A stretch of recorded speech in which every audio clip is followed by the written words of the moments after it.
બંને શખ્સો પાંજરાપોળની સામેની શેરીમાંથી પકડાયેલા છે. સબીર શેખ અને અક્ષય કથરેચા કરીને બે વ્યક્તિઓ પકડાયેલા છે રિક્ષામાં, અને 3 કિલો 965 ગ્રામ જેવા જથ્થા સાથે પકડાયેલા છે. આ લોકોએ બહારથી આ માલ મંગાવેલો હતો. હાલમાં તપાસ તજવીજ ચાલુ છે ક્યાંથી મંગાવ્યો હતો એ બાબતે, અને લોકલ વેચાણ કરનાર હતા એવી માહિતી છે અત્યારે પ્રાથમિક. અગાઉ મંગાવેલો છે કે નહીં એ બાબતે આરોપીઓની પૂછપરછ હાલમાં ચાલુ છે. સબીર રહ્યો એમને અગાઉ આર્મ્સ એક્ટના ગુનામાં અગાઉ પકડાયેલો છે.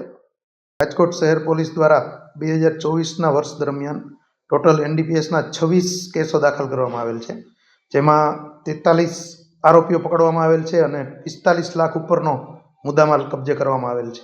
જો એમડી અમદાવાદ તથા મહારાષ્ટ્ર બાજુથી આવે છે, ગાંજો આવે છે ઓડિશા બાજુથી, જે પકડાયેલા કેસો છે એમાં તપાસ દરમિયાન ધ્યાને આવેલ છે એ પ્રમાણે, અને બાકી ચરસ, અફીણ એ બધું રાજસ્થાનથી આવેલાનું જણાઈ આવેલ છે.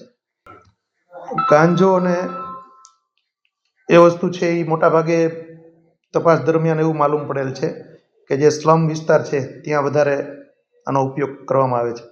યુવાધને આનાથી દૂર રહેવું જોઈએ.